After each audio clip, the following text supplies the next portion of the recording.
Muy buenos días, deseándoles un feliz inicio de semana a todas las personas del sector solidario que se conectan con nosotros todos los lunes en este espacio llamado el Consultorio Solidario, que tiene como propósito mantenerlos actualizados y que puedan responder las inquietudes que en el día a día se les van presentando sobre la gestión de estas organizaciones, disposiciones.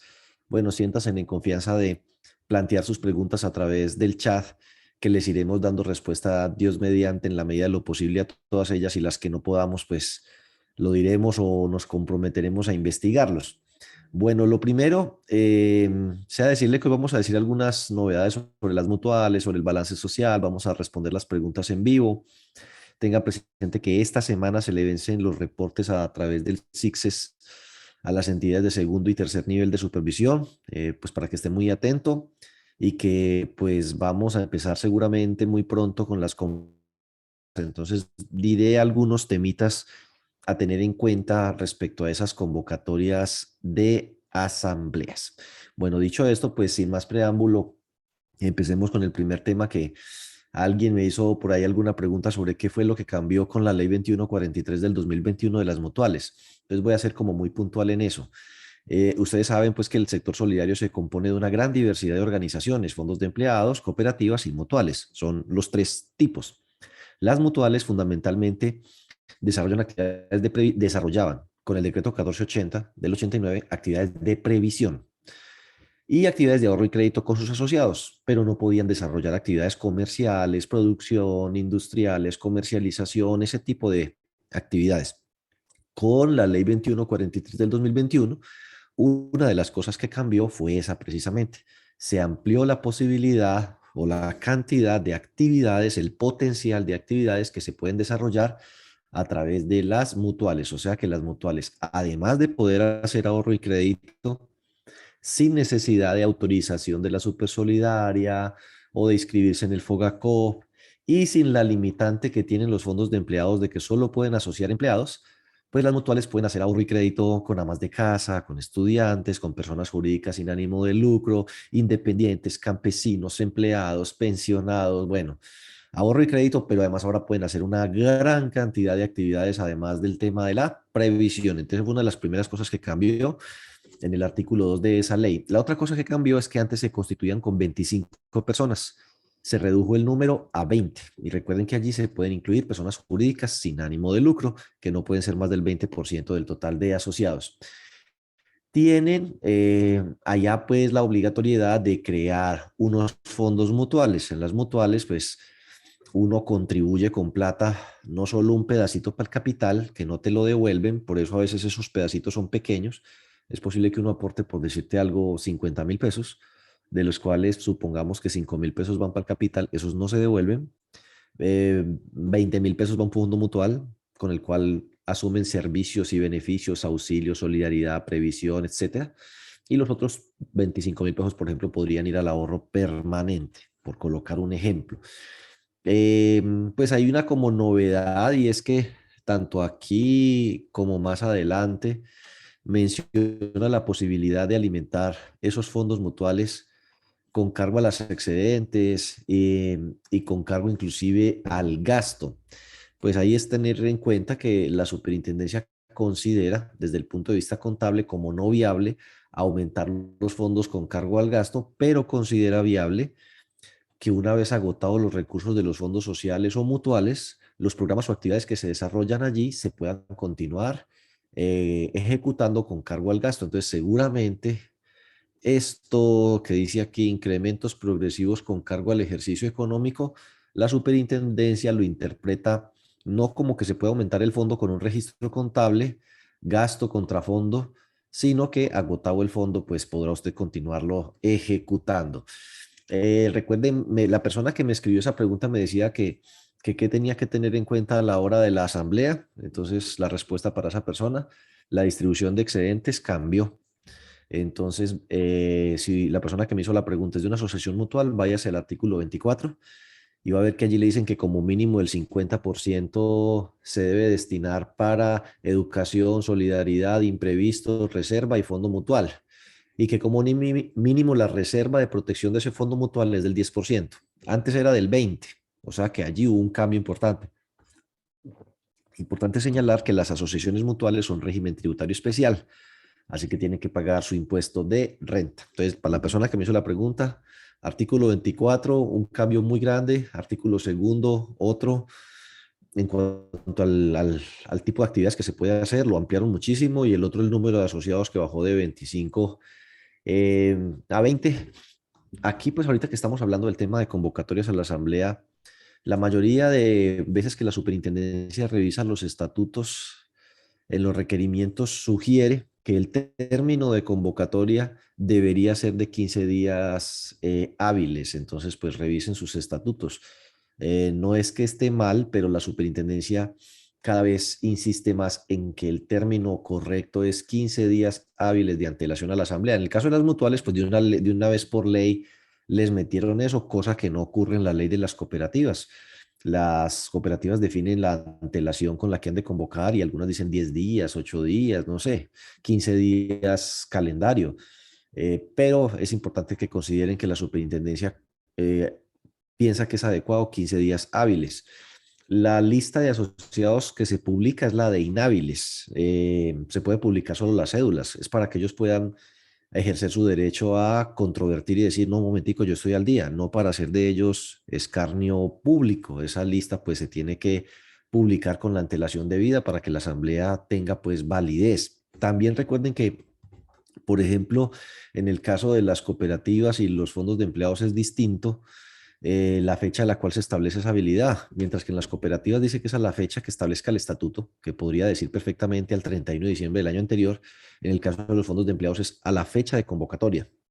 O sea que si se reúnen y convocan un 4 de enero, a ese 4 de enero, que es una fecha muy rara, pero a ese corte del 4 de enero se establece quiénes son hábiles y quiénes son inhábiles. Recuerden que los fondos de empleados de categoría plena que tienen que cumplir con normas de buen gobierno, pues cuando convoquen deben enviar los requisitos de las personas que se van a postular para ser parte de los órganos de administración y control, que deben establecer cómo van a ser los procesos de, ¿cómo se llama eso? Llamémoslo inscripción de candidaturas, de postulaciones para los aspirantes a ocupar cargos en esos órganos y que allá en la asamblea y previo a la asamblea, pues el Comité de Control Social verificará que esas personas que se han postulado cumplen los requisitos del estatuto y allá en la asamblea o a través de los mecanismos que hayan dispuesto hay que dar a conocer el perfil de los candidatos que se inscribieron. Por supuesto, es posible que uno llegue a la asamblea sin suficientes candidatos y entonces en ese caso el reglamento y el estatuto preverá que si no se inscribe un número adecuado o suficiente de candidatos, la asamblea, el presidente puede conceder unos 15 minutos de receso para que la comisión de elecciones y escrutinios proceda a recibir los candidatos, las postulaciones, a verificarse que cumplan los requisitos y se pueda pues completar el número de personas que se requieren. Bueno, aquí en el tema de la Junta Directiva, la persona que preguntó, una cosa que me pareció muy curiosa es que de una vez te van diciendo mínimo deben ser 5. Bueno, en eso ya se metieron al rancho, como dicen por ahí, le están diciendo la Junta Directiva no puede tener menos de 5. Y de una vez le dicen que los suplentes son numéricos. Eso para mí es un error, pero quedó a nivel de ley, así que quedamos fritos. ¿Por qué? Porque uno le deberían dar la posibilidad de que sean numéricos o personales, eso es problema de uno. Y vamos a ver que en el Comité de Control Social quedaron disque suplentes personales. Otra cosa que siento que cambió, ustedes pues lo podrán interpretar, es que antes las mutuales eran la única organización del sector solidario en el que el presidente de junta directiva podía ser a su vez representante legal, o sea que no existía ese impedimento. Con esta ley eso pienso yo que cambió. Al leer el artículo 35, claramente me parece que el representante legal debe ser alguien diferente de un miembro de junta directiva. Así que eso también cambió. En los órganos de control social, pues hablando de eso, habla de que los suplentes son personales, pero obligan también a la creación dizque, de un comité de ahorro y crédito. Eso es una cosa nueva, la superintendencia no ha reglamentado eso, pero ténganlo presente allí. A ver qué más les digo. Bueno, la Junta de Control Social, como ya les mostré, muy raro. Aquí los suplentes son personales. ¿Qué pueden hacer las asociaciones mutuales? No, pues una belleza. Mírenlo, ahí está, en la 41. Pueden hacer, ponle cuidado, asistencia médica, previsión exequial, ahorro y crédito, subsidios, funeraria, farmacéutica, gestión para el empleo, proyectos productivos, actividades culturales, ambientales, educativas, deportivas, recreativas, turísticas y cualquier otra cosa que tenga la dignificación de la persona humana y el mejoramiento social. Pueden inclusive extenderlos a los no asociados en razón del interés social y el bienestar colectivo, no con tal de ganarse plata para embolsillársela a los asociados. Así que lo de la reserva especial se mantiene. Pero las de ahorro y crédito, sí, ese sí es exclusivamente con asociados, ¿sí? Para que no se me ilusionen mucho. Ahorro y crédito exclusivamente con asociados. ¿Qué más les digo? Bueno, listo. Y ahí terminamos lo de las mutuales. Antes de abrir el escenario, que ya yo me debe estar alistando las preguntas seguramente, Em, ya salió la circular 37 que habla del pago de la contribución este año. Contribución que se tiene que pagar, hay plazo como hasta el 16 de marzo. Entonces, otra cosa interesante es en cuánto quedó el segundo nivel de supervisión. El segundo nivel de supervisión quedó en los 4.558 millones, casi 4.600 millones de pesos de activos. Y nótese, por ejemplo, que los fondos de empleados que tienen más de 22.000 millones, que ya les avisaron que los van a pasar a primer nivel de supervisión, eso sucederá hacia mediados de año, la tarifa le sube del 0,40 por mil al 0,7 por mil. Eso significa 0,3, 0,3 sobre 0,4, le sube un 75% la tarifa, o sea que el fondo que haya pagado el año pasado 20, ahora va a pagar 35 millones de pesos por la supervisión. Ese va a ser uno de los primeros golpecitos de ser fondo de empleados de primer nivel de supervisión. Además, pues de que les va a tocar empezar a reportar mensualmente, pero seguramente eso será a partir del año siguiente. Otra cosa que tienen que tener presente los que se conectan aquí con nosotros, que son cooperativas con actividad financiera, que hay que decir que a veces se conectan bastantes. No se les vaya a olvidar, échenle una miradita a la circular 23 de diciembre del 2020. Allí fue donde se estableció el tema del balance social. En ese tema del balance social, las cooperativas de ahorro y crédito o con actividad financiera, porque las hay multiactivas o integrales, tienen unos formatos anexos, el anexo 1 y el anexo 2 a esa circular 23, y tienen que hacer un reporte a la Supersolidaria sobre el balance social. Entonces eso es lo primero. Y aquí decía que la responsabilidad del diligenciamiento y reporte de esa información es responsabilidad de los órganos de administración que deben presentarlo a la asamblea como parte del informe de gestión. Entonces, ya que están haciendo sus informes de gestión, no se olviden incluir este balance social dentro de su informe. Aquí dice, debe contener como mínimo los resultados de esa medición de balance social. O sea, ese fue un embeleco en el que se metió la Supersolidaria, ni modo. La recomendación para las demás entidades es que consulten la circular 23 del 30 de diciembre del 2020, sus anexos 1 y 2, miren los indicadores que hay allí de balance social. En la medida de lo posible, empiecen a calcularlos como una ejercicio propio para presentar informes a la asamblea y como preparación porque en algún momento probablemente esto lo pongan a hacer al resto de entidades. Están ensayando con las cooperativas de ahorro y crédito y según ese ensayo es posible que se lo pongan al resto. Esa fue la intención inicial cuando salió la primera circular. Todo el mundo lo tenía que hacer. Pero como el tema resultó tan complicado, al final terminaron dejándoselo solo las cooperativas de ahorro y crédito, que ya han reportado 19, 2020, y ahora entre el 1 y el 28 de febrero, o sea, este mes, les toca reportar el 2021. Pero es muy importante que tenga presente lo que dice ahí. El informe de balance social como mínimo debe contener lo que hay allí, debe incluirse en el informe de gestión, y si no, vea, aquí le pegan su amenazadita. La amenazadita no se le niega a nadie.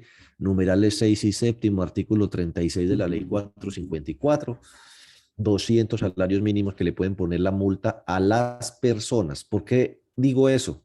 Porque aquí le están diciendo la responsabilidad será de los órganos. O sea, que si eso no se llega a hacer, al que le abren proceso de investigación es al representante legal y a los miembros del Consejo de Administración. Hubo, sin embargo, el 11 de marzo del 2021 una circular que decía, oiga, Como ha habido tantos problemas con esto, vamos a modificar un poquito el tema de las fechas. Entonces, ustedes van a reportar eso hasta el último día de febrero de cada año. Entonces, tienen este febrero para reportar el 2021. Y dice aquí que eso hay que descargarlo e incorporarse al informe de gestión que se va a presentar a la asamblea. Ahí en la página web de la superintendencia ya está publicado el año 2020, el 2019 creo que se los mandaron a sus correos. ¿Qué más dice allí? Bueno, que ustedes deben presentar los del 2020, no se van a presentar en el 2021, sino que se van a presentar en el año 2022, o sea, ahorita. Entonces, ahorita, el balance social del 2020 hay que presentarlo ahorita. Y como el del 2019 no se pudo presentar en su momento, aquí le dice, los resultados del balance social del 2019 también se van a presentar en el 2022.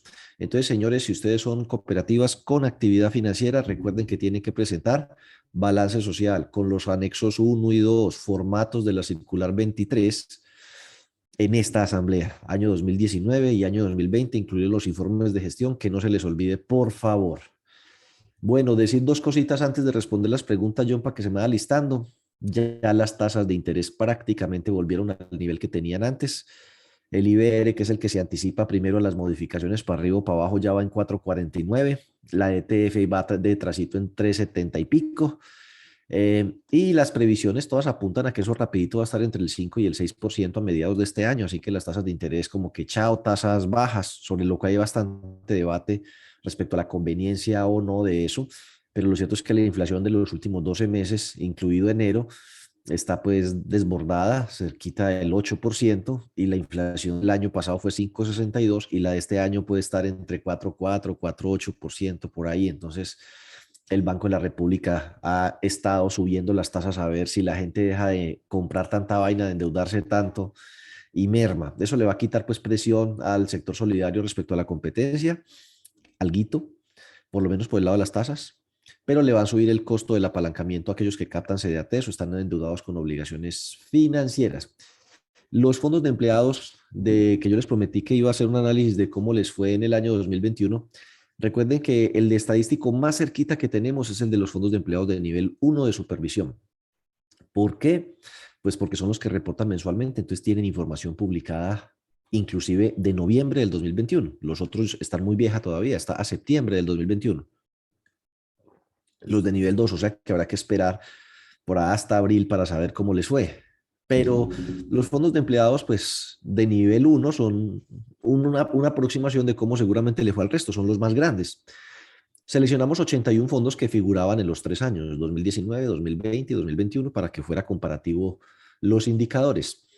Aparecieron 81. Por ejemplo, Cavipetrol aparecía en dos, pero no aparecía en otro, en el más viejo. El fondo de empleados de Corveica, como se fue a liquidación, aparecía en unos, pero en otros no. Entonces se descartó. Entonces nos quedamos con los 81 que aparecían en los 3 años. Y tenemos lo siguiente. En crecimiento de asociados, pues digamos que me deja un poquito como triste, como aburrido, ver que llevamos 2 años continuos de reducción en el número de asociados. En el 2020 se disminuyeron 3, en el 2021 se redujeron 2 y apenas 1 de cada 5 creció por encima de estos porcentajes. Entonces, primera conclusión, la base social de los fondos de empleados más grandes de Colombia se ha caído. Segunda conclusión, le ha ido mejor un poco a los ahorros el año pasado que a la cartera. Miren ustedes, los aportes y ahorros crecieron un promedio. En la técnica, lo que hicimos fue medir el indicador para cada entidad y luego promediarlo, ¿sí? No se sumó todo como un total, sino uno por uno se calculó y luego se promovió. El crecimiento de aportes y ahorros, tomando obviamente datos hasta noviembre y anualizándolo, estaría como por el 8,74. Bueno, el 2020 sí es completo, este es el que es anualizado. Con los datos a noviembre se, digamos, extrapoló a diciembre. Está en 4,49. Entonces, pues una primera cosa es hay una desaceleración, a lo mejor por el decrecimiento de 2 años ya continuos de la base social. El crecimiento de los aportes y los ahorros es más lento. De hecho, en promedio eso está en 4,49, significa que está por debajo de 5,62, por debajo de la inflación. Es como si no hubiéramos crecido. En el 2020, inclusive en plena pandemia, nos fue mejor que ahora. Lo que cambió fue la cartera. La cartera que en el año 2020, en plena pandemia, prácticamente no creció, se contrajo. En el 2021 ya creció un 7,15 por encima de la inflación. Eso está bien. Y pues este ha sido el crecimiento de los activos. Yo diría que los fondos de empleados más grandes de Colombia en el año 2021, pues en la práctica, en términos reales, descontada la inflación, no crecieron, se mantuvieron. En el 2020 crecieron un poquito porque venían todavía creciendo mucho en aportes y ahorros, pero como no crecieron en cartera, pagaron obligaciones financieras o se llenaron de liquidez. Bueno, pese a eso, hasta noviembre el margen neto era muy bueno.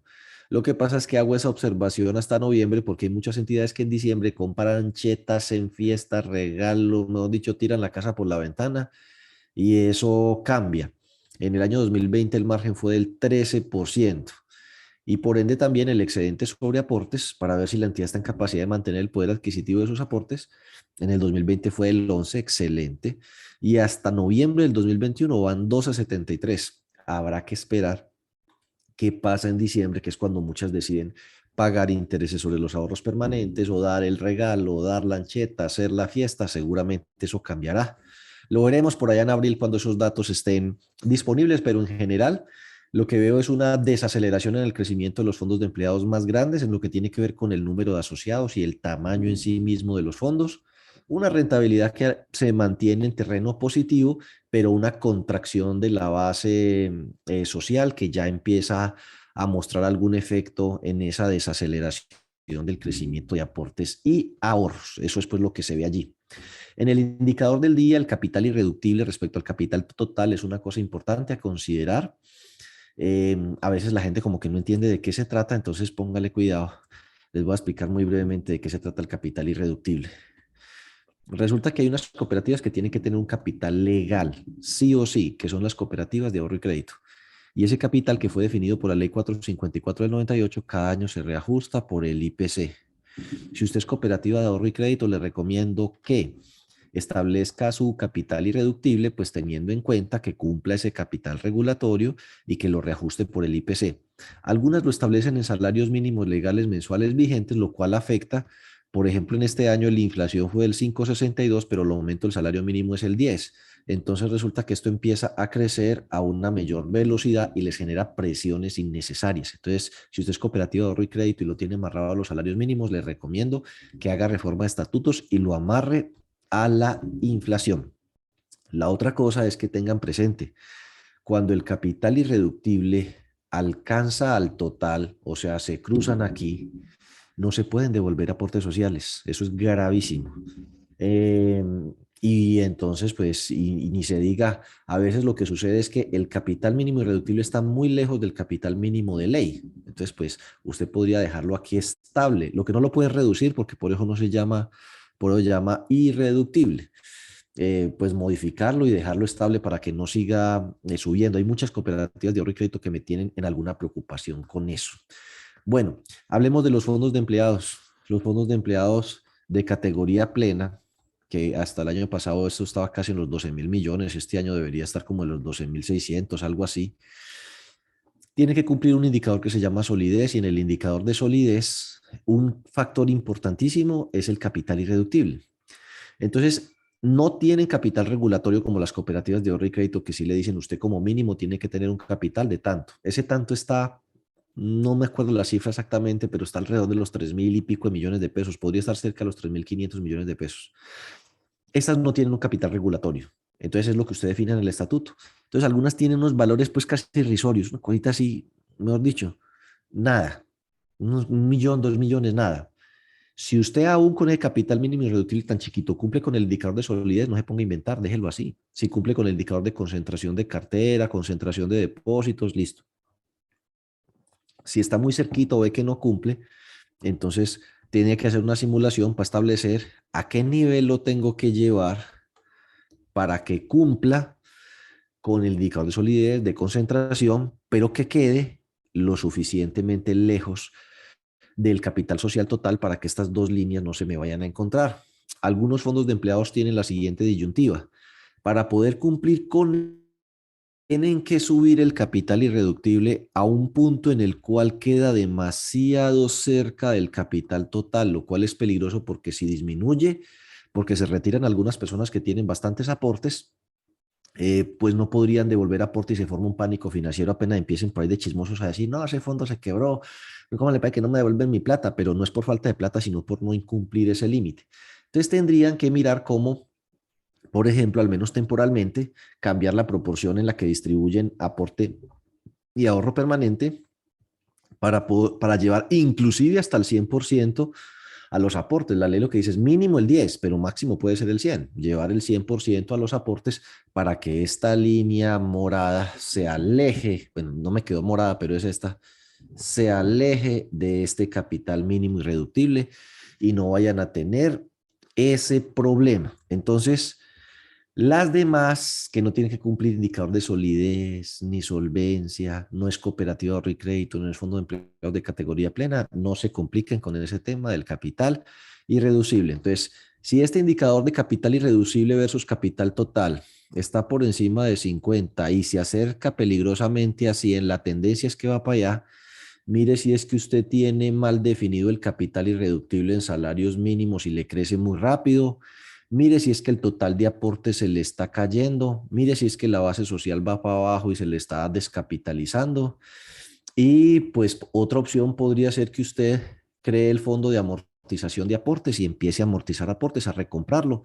Eso está en el capítulo, creo que es el quinto del título 1 de la circular básica contable, y una entidad puede recomprar hasta el 49% de sus aportes a los asociados que se van yendo, pero eso siempre es con cargo a los excedentes y así evitaría ese problemita. Entonces, ese es el indicador del día. Y con esto, John, quedamos listos para las preguntas que usted pueda llegar a tener allí. Antes recordarles, tenemos un evento el 17 de febrero que solo es para cooperativas con actividad financiera, se llama Evaluación de Inversiones a Precios de Mercado. Va a ser de 5 a 7 p.m. Es un taller de 2 horitas en Excel para enseñarles a medir inversiones a precios de mercado con el anexo que hay en la circular básica contable, por si les interesa, con una herramientica de Excel.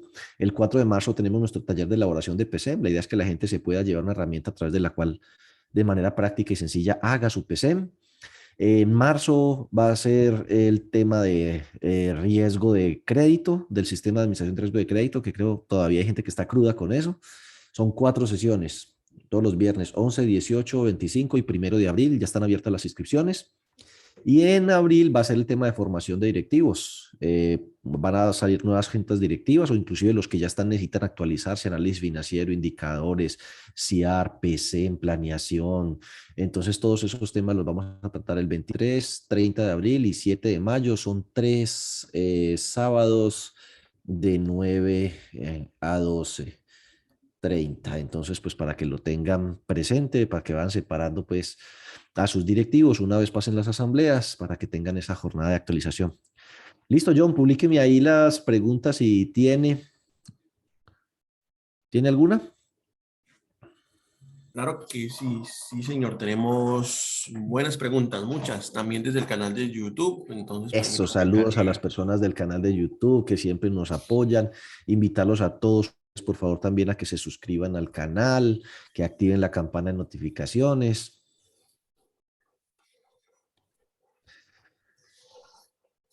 Ahí están, Diego.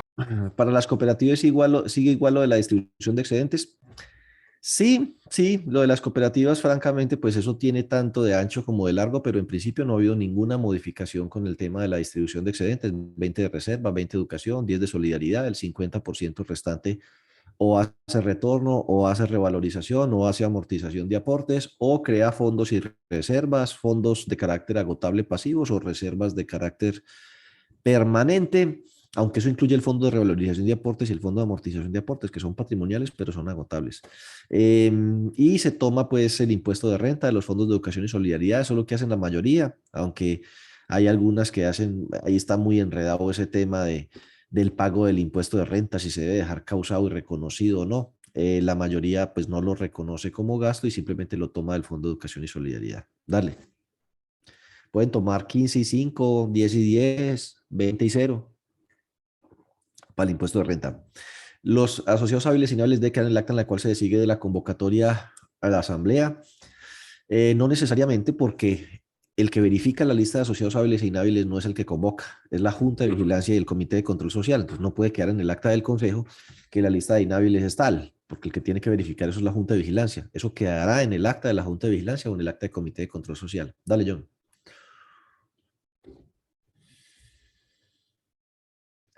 Le agradezco, tengo una duda. La cooperativa cafetera tiene su propia flota de transportes, debe contabilizar los gastos de transportes con su flota, por ejemplo, llevan el café patrillado, se registra como fletes en el área de café, pero a su vez en un ingreso para el atrás. Uy, pucha, pregunta tan larga. Valor del gasto, pero en esta información para la top, ¿se puede hacer esta operación en los estados financieros? Uf, mujer, no, pues esa pregunta sí está muy de para arriba. Porque ustedes dicen que tienen su propia flota de transportes. Pues bueno, el tema de los gastos de transporte debe estar en la sección café si es que ustedes manejan centro de costos para efectos de establecer cuánto es el valor real que se ganaron, el margen operacional o el margen bruto del tema de la sección café, ¿cierto? Pues supongo yo que todos los gastos de transporte tendrán que llevarlos por el costo del café, ¿cierto? Porque están asociados a la unidad de negocio del café, es lo que le puedo decir por ahorita. Eh, bueno, listo, dale, John. En una cooperativa de aporte y crédito puede tener como asociado una empresa limitada con ánimo, una cooperativa de aporte y crédito puede tener como asociado una empresa limitada con ánimo de lucro. Sí y no. Dice que la ley 79, léasela, dice que puede haber personas asociadas sin ánimo de con ánimo de lucro a condición de que prime en ellas como la propiedad familiar o el trabajo familiar. Es decir, puede haber una sociedad limitada que está compuesta por una familia, papá, mamá, dos hijos que tienen un taller de confección y asociarse a una cooperativa. Eso estaba desde la ley 79 del año 88, pero la ley de emprendimiento eh, que salió a principios de este año, pero se me escapa el nombre, inclusive permite que las MIPIMES, no importa cuál sea su condición, MIPIMES, bueno, todas las MIPIMES son con ánimo de lucro, y si no, entonces, ¿para qué se constituyeron? Formen cooperativas, se unan y se vinculan a cooperativas. Entonces, la respuesta es sí, una empresa limitada, si es MIPYME, puede ser asociado a una cooperativa sin ningún problema si sea con ánimo de lucro. Dale, John. Si el estatuto habla de inscripción por planchas, la asamblea puede cambiar por la forma uninominal. Bueno, entonces la respuesta es, tendría que permitirlo el estatuto. Los estatutos a veces dicen que el sistema de elecciones podrá ser nominal, podrá ser por plancha, según lo determine la asamblea. Entonces, tiene las dos opciones. En ese caso, la asamblea puede cambiarlo. Pero si el estatuto solo habla del sistema por planchas y no tiene el sistema uninominal o nominal dentro de las opciones, la asamblea no lo puede hacer. Tendría que modificar el estatuto primero. Ahora, si una asamblea va a modificar el estatuto para el tema de las elecciones y quiere aplicarlo de una vez y esa fuera la intención, entonces tiene que mirar en qué momento va a aprobar la reforma de estatutos. Las reformas de estatutos la gente tiende a ponerlas al final de la asamblea y de hecho uno puede decir a partir de qué momento entran en vigencia unas u otras reformas. En términos generales, pues las reformas entran a regir una vez se aprueban, pero uno puede establecer otras cosas. Ahora bien, uno puede llegar y colocar la reforma de estatutos al principio del orden del día y decir que tiene aplicación inmediata a partir de su aprobación. Entonces uno dice, bueno, quórum, no sé qué, salud, instalación, comisiones, primero, reforma de estatutos. Y en la reforma de estatutos está el incluir el sistema nominal o uninominal, porque es que el nominal, haciendo una pausa ahí, tiene dos posibilidades, plurinominal y uninominal. En el uninominal de las personas que aparecen allí en las opciones, uno vota por una sola, mientras que en el plurinominal, si el consejo o la junta directiva, por ejemplo, es de 5 principales, 5 suplentes, uno vota por los 5 que uno le parece deberían ser del consejo, escribe en la papeletica los 5 completos, se cuentan los votos, se ordenan de mayor a menor, eso es para ambos casos, Los 5 que sacan más votos quedan elegidos como principales, los 5 siguientes suplentes. En caso de haber empate entre el último principal y el primer suplente, entonces pues el estatuto debe prever cómo es el tema de desempates. En algunas partes dice que el primero que se inscribió entonces tendría ese derecho. En otras partes lo que establecen es que decidirá la suerte. Entonces, para resumirlo, por si hablé muy enredado y ser muy concreto, si el estatuto establece la posibilidad de utilizar cualquiera de los dos, en el momento de aprobación del reglamento de asamblea, se tiene la posibilidad de proponer un cambio en el sistema de elección, caso en el cual toda proposición tiene que ser secundada, así que su propuesta no puede ser usted solito, tiene que ir con alguien más. A veces ocurre que alguien dice, yo propongo tal cosa. Si alguien está de acuerdo, en ese momento puede llegar y decir, yo secundo. Eso ya hace que cumpla el requisito. Si hay un presidente ahí, pues que esté ya canchudo en el tema de las asambleas y ve que otro se para y dice algo y nadie dice nada, entonces dice, alguien lo apoya, alguien lo secunda. Y sí, yo estoy de acuerdo, entonces listo, ya cumplió el requisito. Una vez, o de entrada, para que no haga el oso, de una vez presente la proposición entre dos personas, fulano y perano. Eso ya obliga a que el presidente tenga que someter a consideración la proposición siempre y cuando sea legal, como estoy señalando. El estatuto contempla la posibilidad de que sea uno u otro, porque si el estatuto solo contempla el de planchas, nada que hacer. Pero suponiendo que se pudiera o que ustedes reformaron el estatuto al principio de la asamblea, muy al principio, entonces pues uno puede proponer cuando están aprobando, antes de la aprobación del reglamento de asamblea, ojo, entonces, no, es que así está como berraca. Pero bueno, listo. Dice uno, propongo que modifiquemos el reglamento ahí cuando están aprobando el reglamento de asamblea, modificar el sistema de elecciones de planchas a uninominal. Entonces el presidente, como la propuesta está secundada, lo somete a votación en la asamblea y si obtiene la mayoría absoluta, gana. Se tiene que modificar el reglamento y aplicar ese sistema. ¿Qué es mayoría absoluta? Pues puede haber tres propuestas, uninominal, nominal y por planchas. La una sacó 40 votos, la otra sacó 30 votos, la otra sacó 20 votos, de un total de 90 votos. ¿Cuál ganó? Ninguna, porque la mayoría de 90 son 46 y ninguna sacó 46 votos. Entonces se tiene que ir a una segunda ronda y someter a votación las dos que sacaron más votos para ver cuál de ellas obtiene más de la mitad, como aquí en las elecciones presidenciales. Entre muchos candidatos, si uno saca al menos la mitad de los votos más un voto, ya se quedó presidente. De lo contrario, toca irse una segunda vuelta. Y eso es pues lo que hay que decir respecto al tema nominal o uninominal. Leas el estatuto a ver si ahí habla de esos sistemas de elecciones. No tiene que decir uninominal ni plurinominal. Eso son una derivación del nominal. Con que diga, puede ser nominal o listas o planchas, ya usted puede proponer que se modifique por el nominal bajo la modalidad del uninominal. Dale, John. Para los fondos de empleados se espera prontamente fechas donde nos harían cumplir con el informe de balance.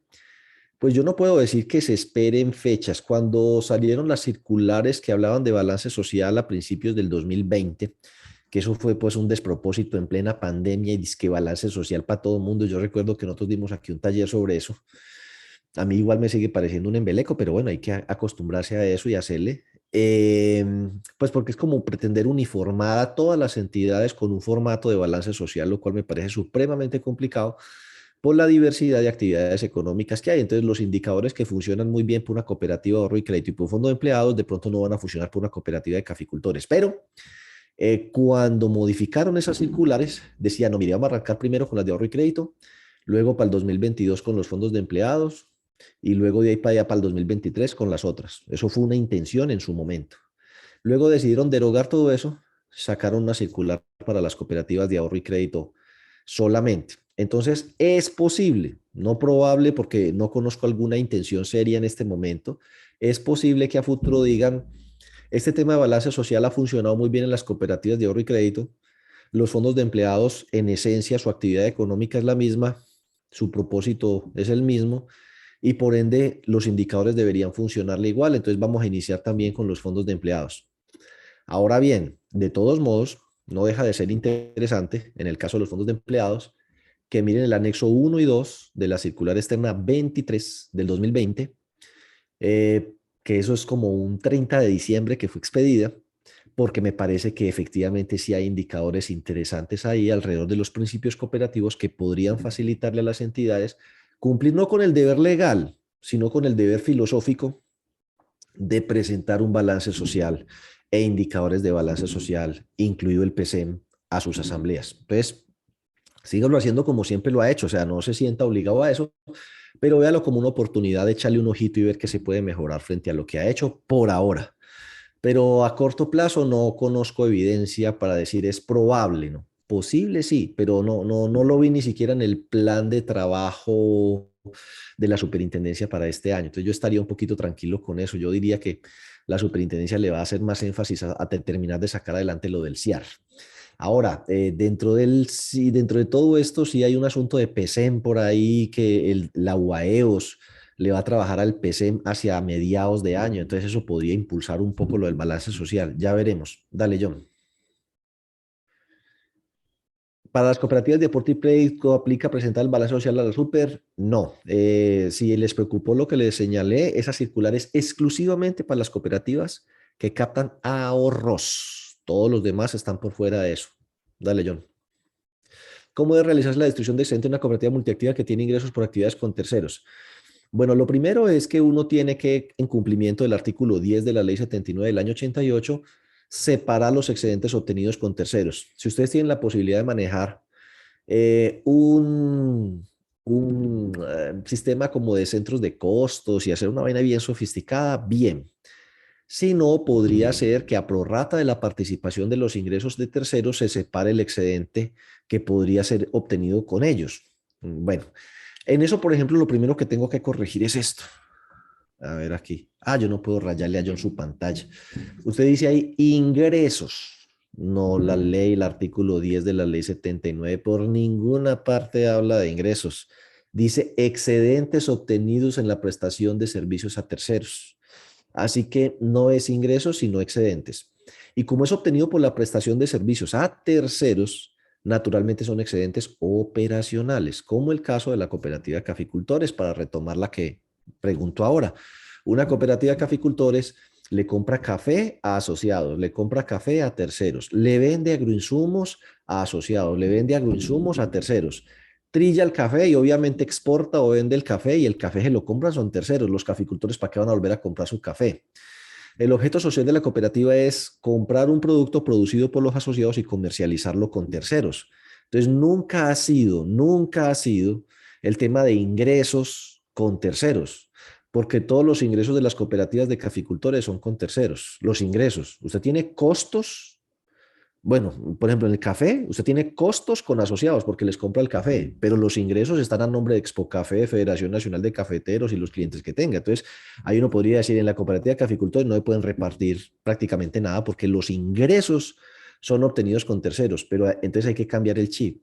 El artículo 10 de la ley 79 no habla de ingresos, dice excedentes obtenidos en la prestación de servicios a terceros. Y el servicio que presta la cooperativa para sus asociados es de comercializar el café que ellos producen. Entonces, si yo comercializo el café de los asociados, ese es distribuible. Si comercio el café producido por terceros, ese no es distribuible. Entonces, uno puede llegar y decir, si usted tiene una contabilidad bien sofisticada, mire, en café me gané tanto, prorrateado pues con todo el tema. En agroinsumos me gané tanto, ¿sí? Y usted puede llegar y decir, ok, entonces, ¿cuánto fue las ventas de agroinsumos, almacén, fertilizantes a asociados y a terceros? Y en esa proporción partir ese pedacito de excedentes. El 70% de venta de agroinsumos, abono y demás fue con tercero, entonces el 70% es excedentes no distribuible, hay que llevarlo a un fondo patrimonial. El otro, no, de café, no, 50 y 50, entonces la mitad de esos excedentes es no distribuible. Entonces lo primero que uno hace es que coge de los excedentes y saca el excedente obtenido con terceros, ¿sí? Obviamente el primer destino del excedente, dice el artículo 55 de la ley 79, es el enjugar pérdidas que puedan existir o reponer las reservas al nivel que tenían antes de que se haya utilizado la reserva. ¿Hay alguna duda de qué se hace primero, si sacar el excedente con terceros o enjugar las pérdidas? Pues francamente, yo no me atrevo a dar una definitiva aquí. ¿Yo qué haría? Yo primero enjugaría las pérdidas, luego repondría las reservas, luego sacaría el excedente obtenido con terceros y ahora sí me queda el excedente neto distribuible al que le aplico pues la ley 79. Dale, John, el artículo 54. ¿Una cooperativa de aporte y crédito puede volverse mutual? Sí, sí. El asunto es que nosotros lo intentamos aquí con una cooperativa que se llama Coadams. Hicimos todo bien, pero la superintendencia al final, pues la verdad no logró resolver porque no existe antecedente de ese movimiento, porque en las mutuales, el asunto es que en las mutuales no te devuelven los aportes, o sea, eso es por secula seculorum, mientras que en las cooperativas y fondos sí devuelven los aportes. Entonces, en esa transformación nos tenían que aceptar que un pedacito de los aportes se quedaba en el capital social, pero el otro pedazo grueso iba a ir al ahorro permanente de cada asociado, o sea que eso en la transformación el balance cambiaba completamente. De un montón de plata que había en el patrimonio de capital social, al transformarnos en mutual, la gran mayoría de esos recursos iba a quedar en ahorro permanente. O sea que si yo era, por ejemplo, asociado, yo decía, mire, cójanme 100.000 pesos para el capital social para arrancar. Y de los otros 9.900.000, pásemelo al ahorro permanente. Eso la superintendencia pues nunca lo logró entender, eso pues se envolvieron en la bandera de Colombia, fueron y vinieron y a la final no pasó nada. Pero, pues, ¿cuál sería la ventaja que yo le vería? La posibilidad precisamente de manejar ahorros. Esa es la que yo le veo, la posibilidad de manejar ahorros, porque tributariamente, por ejemplo, las dos son régimen tributario especial y tienen que hacer exactamente lo mismo. Pero pueden manejar ahorros sin la pesadilla esta de ser cooperativa con actividad financiera. Yo le veo mucha potencial a las mutuales como para nacer desde cero, pero transformarse de cooperativa en mutual es bien complicado por el tema de los aportes. Dale, John. En las cooperativas de ahorro y crédito, en la distribución de excedentes, si se crea un fondo mutual, ¿ese fondo también se incluye en la distribución? No. A ver, porque los fondos mutuales no se pueden alimentar con excedentes. La asamblea es la encargada de crear los fondos mutuales y establecer las contribuciones obligatorias para tales fondos. Pero en la distribución de excedentes no se incluye nada para los fondos mutuales porque los fondos mutuales no se alimentan con excedentes, se alimentan exclusivamente con contribuciones de los asociados. Dale, John. El tablero de indicadores de los fondos de empleados. Si es ese que hice ahí con datos a noviembre de los fondos de empleados de nivel uno, con mucho gusto, me manda un correíto, se los comparto. Eh, sí, puede ser. Pero si es pues el de los fondos de empleados, el análisis completo que hacemos al cierre del 2021, ese les toca esperar hasta abril, que es cuando la Supersolidaria publica los estados financieros que apenas va a empezar a recoger la semana entrante. Entonces ahí sí miramos el sector pues fondos de empleo de nivel uno, de nivel 2, de nivel 3, mutuales, cooperativas, pero esa información no está disponible todavía. Entonces, si es el del nivel uno, que tiene información parcial a noviembre, que hice para el día de hoy, que tiene 81 fondos, con mucho gusto me manda un correíto. Si yo como cooperativa le otorgo un crédito a un asociado que esté reportado en Datacrédito, ¿estoy incurriendo en alguna sanción? No, es exactamente lo contrario. Si usted lee la ley de habeas data, a ver, vamos a buscarla por aquí inclusive. La ley de habeas data fue modificada por una ley, a mí se me olvida el número, pues 2153, 21 algo, pero llamemos la ley de borrón y cuenta nueva 2021, la ley 2157. Entonces, esa ley 2157 del 2021, oiga, esa vaina yo llevo repitiéndola por ahí 15 o 20 años. Qué mito tan berraco para derrumbar eso. Ese es de los mitos duros, duros, duros, duros, duros, duros, duros de derrumbar. El mito de que uno no le puede prestar a personas que están mal reportadas por ley. Entonces resulta que eso desde la ley 1266 del 2008, desde hace 13 años, hay un parágrafo, el parágrafo uno y 2 de ese artículo. Aquí lo modificaron. ¿Qué dice ese parágrafo? Mire y verá. Entonces se lo dejo para que usted lo estudie. Ahí está, ley 2157, modificó. Si quiere, váyase a la ley 1266, que ya está igualito. Lo único que hicieron a la ley 1266 fue agregarle esto. Este parrafito último se lo agregó esta ley, pero lo otro viene desde el año 2008. Entonces dice, los usuarios de esta información, o sea, de la información de las centrales de riesgo, usted, deben valorar esta información en forma concurrente, o sea, simultánea, con otros factores o elementos de juicio que inciden en el estudio de riesgo. No podrán basarse exclusivamente en la información relativa al incumplimiento de obligaciones para adoptar decisiones frente a solicitudes de crédito. La Superintendencia Financiera podrá imponer las sanciones previstas en la presente ley a los usuarios de información, o sea, usted, que niegue una solicitud de crédito basado exclusivamente en el reporte de información negativa del solicitante. Hasta ahí estaba la ley. ¿Qué le agregaron? Para lo cual la institución, en caso de rechazo de la solicitud de crédito y a solicitud del titular, le indicará por escrito las razones objetivas del rechazo del mismo. Entonces, aquí con que diga sistema financiero asegurador, no crea que nosotros quedamos por fuera. Eso son cosas de forma, más no de fondo. Todo este tema de la ley de habeas data es para todo Colombia, para todos los usuarios. Entonces, imagínese uno que le diga, oiga, dígame por qué me negó el crédito. Y usted le diga, porque está mal reportado en la central de riesgos y usted se lo pase por escrito. No más con eso se queja de usted y la superintendencia financiera le pone una multa que la multa máxima es de 2.000 salarios mínimos, 2.000 millones de pesos. Entonces, el parágrafo 1 del artículo 10 de la ley 1266 del 2008 desde hace muchos años lo que ha dicho es exactamente lo contrario a lo que la mayoría de gente le preocupa. John, vuélvamela a proyectar a ver cuántas me faltan. Claro que sí, Diego. Bueno, faltan por lo menos 12, 15 preguntas. Hágale todo rapidito. Dame un segundito que estaba recolectando las que Hágale. estaban Pero vamos a postuladas. ponerle 10 segundos por pregunta. A ver, entonces son 6 preguntas por minuto. Dale, John. Ta, ta, ta. Dale. Esa ya estuvo. Sigue. ¿El código de ética y buen gobierno lo debe aprobar la asamblea? Sí, lo debe aprobar la asamblea. Eso lo dice la norma sobre buen gobierno. Puede que uno no esté de acuerdo, pero se supone que el código de buen gobierno, por lo menos el manual de buen gobierno, lo tiene que aprobar la asamblea. Así está en la circular básica jurídica, así está en la guía que aparece en la página web de la Supersolidaria. Cuando los fondos se agotan, ¿puedo seguir ejecutando los gastos con cargo a IPIG?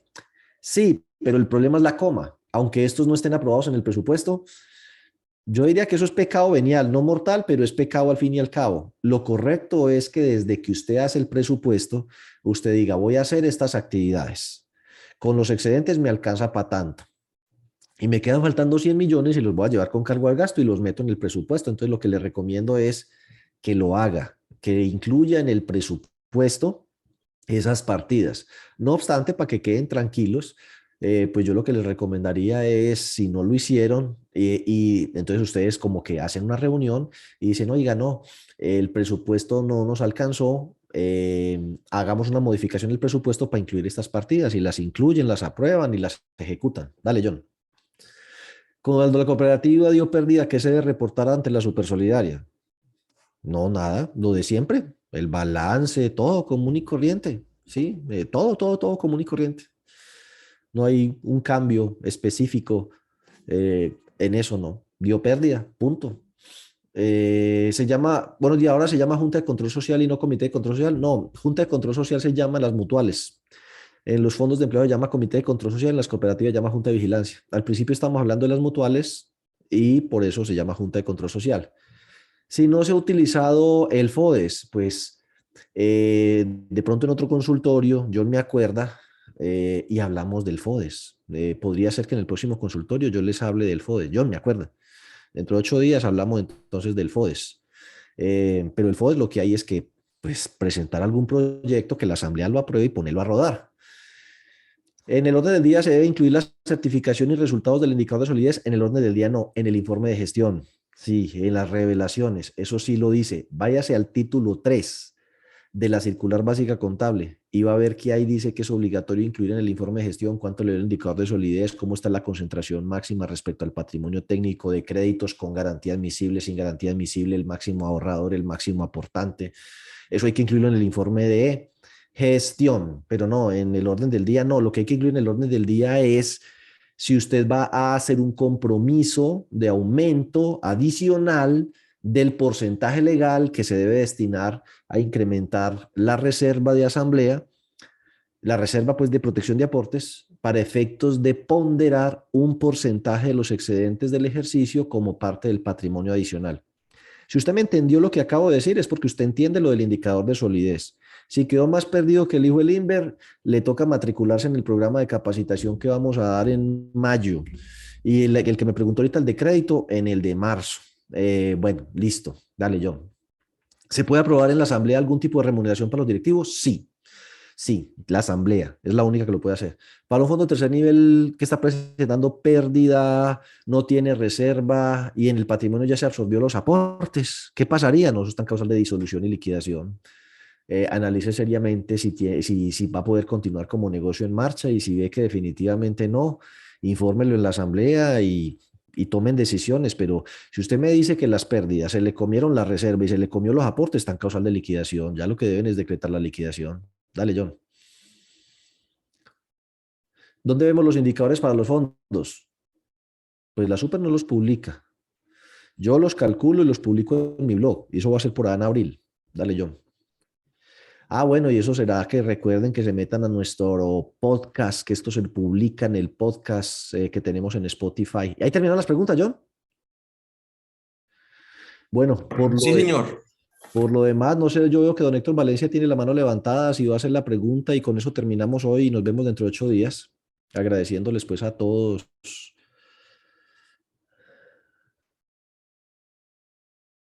Don Héctor, bien pueda levantar. Activa el micrófono. John, buen día. Uy, qué pena. Se lo desactivé. Otra vez. Oiga, mientras don Héctor, ahí John, está. buen día. Buenos Sí, señor. días. Cuénteme. ¿Cómo les va? Bien, gracias. John, yo tengo una inquietud frente a lo que dijiste ahora de los 5 miembros del Consejo de Junta. A raíz de que yo tengo una institución de tercer nivel y es muy difícil reunir esa gente. ¿Es cooperativo o mutual? Hay unas cooperativas y fondos de empleados. Bueno, entonces póngale cuidado. La ley dice, espérate, yo te hago la preguntita. La ley dice que debe ser impar. Entonces yo les digo, hombre, nombren 3. Sí. ¿Qué más van a hacer? Los 5 no son capaces de reunir. Sí, es correcto. Lo puede hacer porque donde dice que tienen que ser 5 es en las mutuales. Ese decreto o esa ley que les estaba mostrando, John, ciérreme ahí el micrófono. Esa ley que les estaba mostrando era la ley que reglamenta las mutuales, no las cooperativas. En las cooperativas y los fondos usted puede llegar a tener un consejo de administración de 3 principales y un suplente, por ejemplo. Entonces no habría ningún problema. Y en los fondos de empleados es igual. Que si un fondo de empleados puede proponer un 30% para los fondos de bienestar, sí, claro, eso es su decisión. Que cómo se maneja la revalorización de aportes. Les recomiendo, váyase al capítulo 5 del título primero de la circular básica contable, que ahí le explican cómo se maneja la revalorización de aportes. Y a las demás personas, muchísimas gracias y nos vemos entonces dentro de 8 días. Feliz semana.